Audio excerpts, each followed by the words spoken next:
AFC West clash here. Broncos go to the Chargers. Chargers are off to an early lead in this division. They're 2-0. Third straight division game for them. After this week, they will have played all three divisional opponents once. If they win, they're 3-0, and they're sitting pretty atop the AFC West.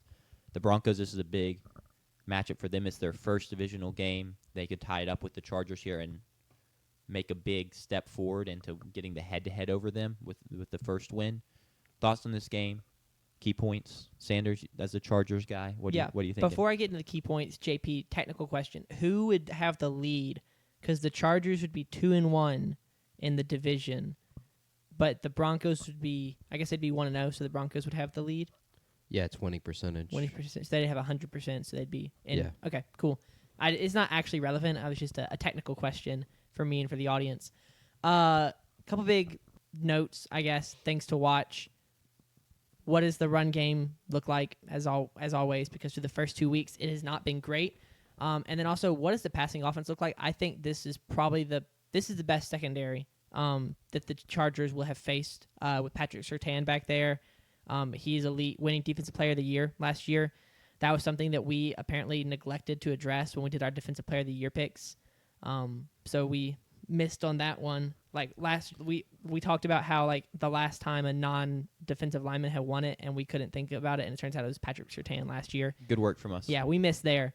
But this is definitely the best secondary the Chargers have faced, and they're going into it with a little banged up. Ladd McConkey did practice in full today, so Huge. That's big. Having him fully healthy is ideal because he's been great. The duo of him and Keenan Allen, and then the appearance of Quentin Johnson on the scene has been fantastic. And then also watching how does the defense look, because this might also be the best offense, depending on how they play. If the Broncos play well, it could be the best offense they will, or the most challenging offense they have faced, given the issues the Chiefs had with the injury early in that game, and then the Raiders, and the fact that Geno Smith decided that triple coverage was a good place to throw the ball pretty consistently.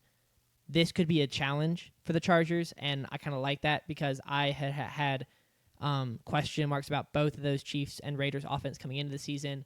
Now we get to face the Broncos, who at one point I had picked to win the AFC West, so that's a huge matchup.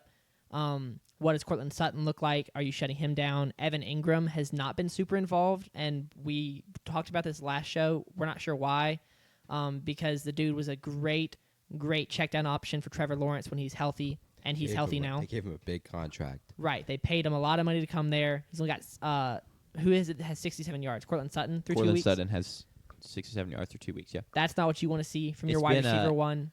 Troy Franklin's offense so far. Yeah. So what does the defense look like against the Broncos offense, who I liked, and they're now also struggling. But yeah, getting up 3-0 would be huge here in the division. Yeah. Speaking of that, like the win percentage thing.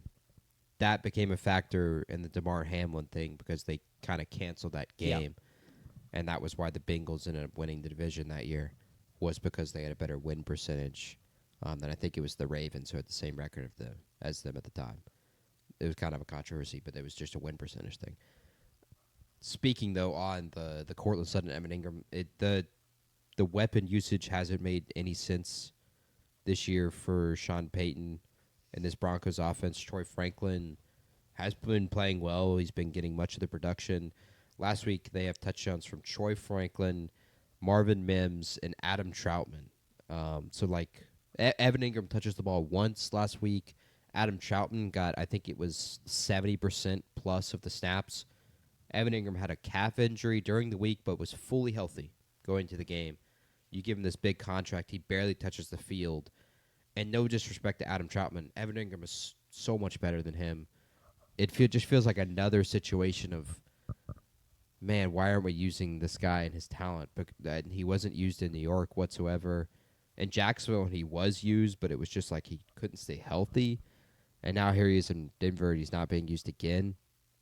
Cortland Sutton obviously hasn't been in the offense a ton. I wouldn't get too worried about that. Bo Nix, through 2 games, has kind of been a dichotomy. It's been a bad game, I would argue, against Tennessee, and then a a pretty good game against the Colts. It was just the fact that Denver could not stop the Colts because the Colts have not punted this year. If you don't force the team to punt, you're really never going to be in a good spot. And they still should have won that game. Yeah. You just cheat, and then you give them a second chance. So maybe you should stop cheating.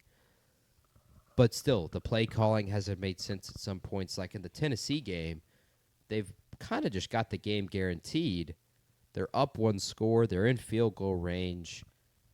And then they go for it on like 4th and 3 and throw a deep ball that's incomplete, and they give Cam Ward another chance.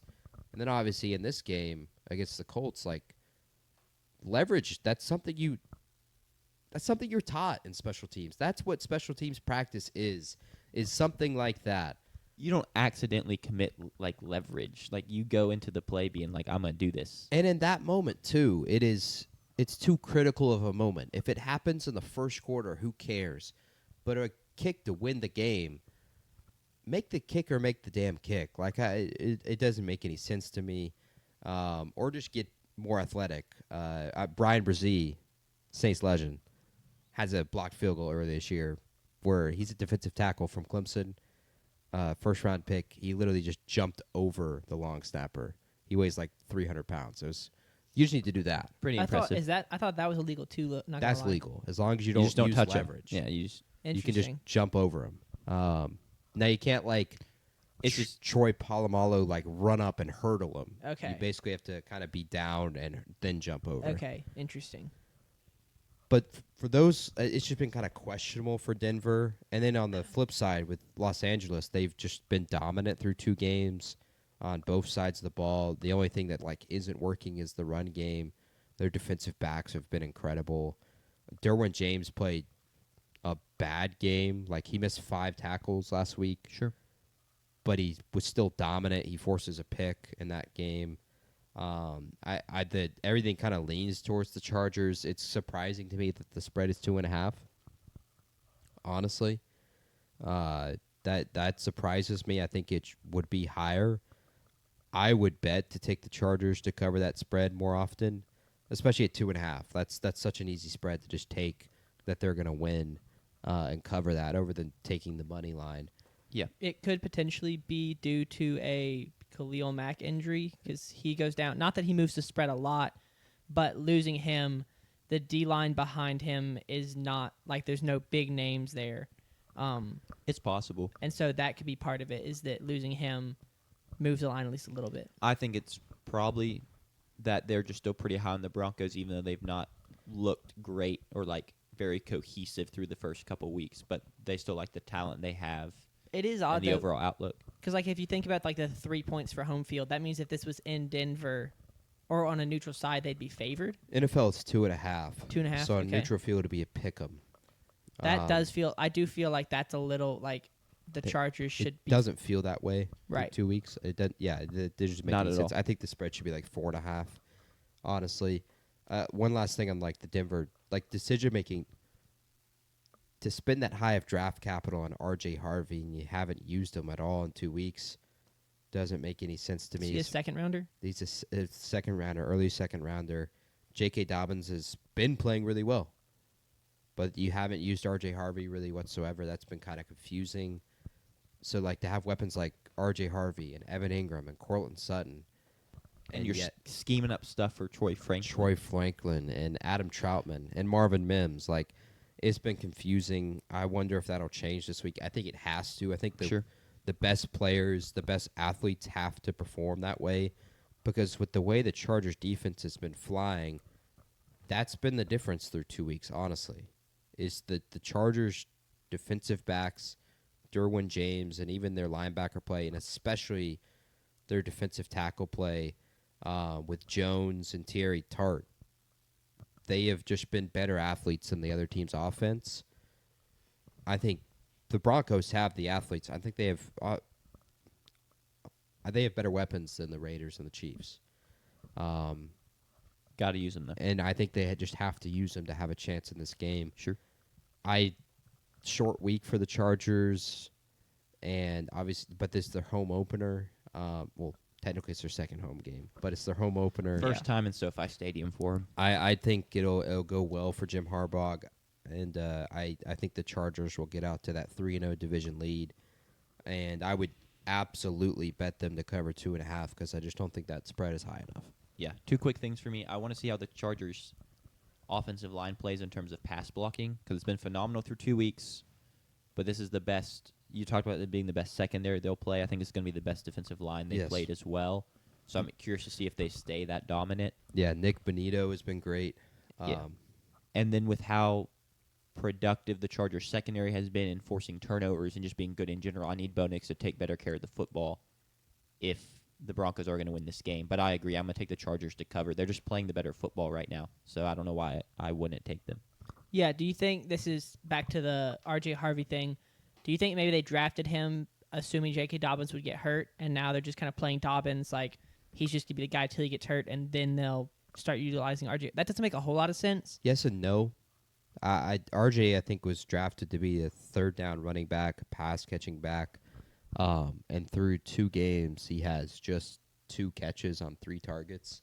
So that part kind of confuses me. I thought he was going to be kind of dynamic in the screen game. Dobbins, I think, can get the carries on first and second down. Part of that, I think, is that. But I still, it doesn't make sense to not throw him in there. Because if you had, I guess Derrick Henry, or let's say A.J. Dillon and Darren Sproles, you're going to use A.J. Dillon to hand it off on first and second down and Darren Sproles in the pass game. They haven't done that. It's been kind of confusing. Maybe R.J. Harvey's pass protection. That's what I was about to say. Is not good enough right now for him to get those snaps, and I think that might be holding him back potentially. But it's just been confusing on that front, which is just surprising for me to say because we all think of Sean Payton as kind of an offensive genius. Obviously, the stuff he did with Drew, but the stuff he did with Taysom Hill and making him just kind of a Swiss Army knife was incredible. Saints receivers were never really that dynamic. Michael Thomas was a possession guy. So it's confusing me right now. And I think all the positive things are leaning towards the Chargers. This doesn't feel like a letdown game because the Raiders game they were dominant pretty much the entire way. So I think the Chargers get it done. Yeah, I'm also going to pick the Chargers to cover, which means we now have back-to-back technical foul sweeps.